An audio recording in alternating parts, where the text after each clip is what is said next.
ഞാൻ ചില ഹീറോകൾക്കൊപ്പമാണ് ഇപ്പോൾ നിൽക്കുന്നത്. ഇവിടെ KL10 എന്ന പേരിലൊരു ഓഫ് റോഡ് ഡ്രൈവർമാരുടെ കൂട്ടായ്മയുണ്ട്. അവർ മലപ്പുറം സ്വദേശികളാണ്.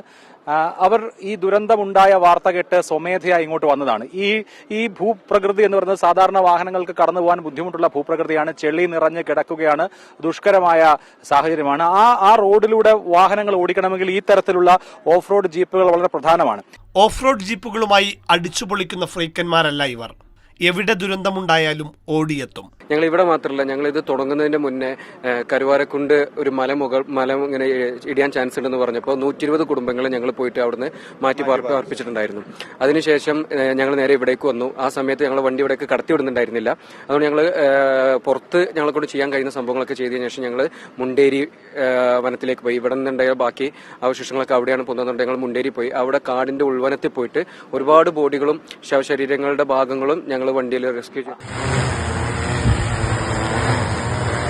അത്യാധുനിക ഡ്രോൺ സംവിധാനങ്ങളും ഇവരുടെ വാഹനത്തിലുണ്ട്. നമ്മൾ ആ കൊട്ടക്കകത്ത് ഫുഡ് വെച്ചിട്ട് നമുക്ക് റിമോട്ടിൽ ട്രിഗർ ഉണ്ട്. ട്രിഗറിൽ നമ്മൾ ഓണാക്കുമ്പോൾ ഡ്രോപ്പ് ആവാണ്.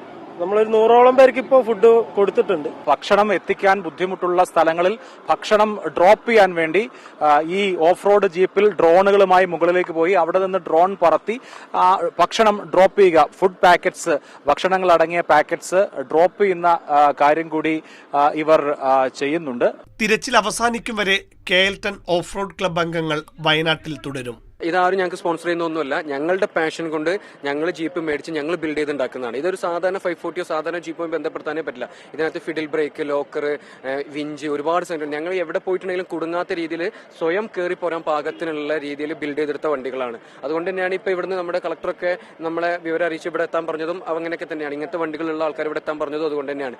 ഉയർന്ന സാമൂഹ്യ ഉത്തരവാദിത്വം കാണിച്ചുകൊണ്ട് ജീവനെ ചേർത്ത് പിടിക്കലാണ്, അവർക്ക് ഒരു നേരത്തെ അന്നം കൊടുക്കലാണ് ഏറ്റവും പ്രധാനപ്പെട്ട കാര്യമെന്ന് തിരിച്ചറിഞ്ഞ് സ്വമേധയാ വന്ന് ജോലി ചെയ്യുന്ന ഒരു കൂട്ടം ചെറുപ്പക്കാർ, ഇങ്ങനെയുള്ള ധാരാളം ചെറുപ്പക്കാർ കൈകോർത്ത് പിടിച്ചാണ് കേരളം എന്നൊരു നാടുണ്ടാവുന്നത്. ഈ മനുഷ്യ സ്നേഹത്തിന്റെ മഹാമതിൽ കൊണ്ടാണ് നമ്മളൊക്കെ അതിജീവിക്കുകയും ചെയ്യുന്നത്.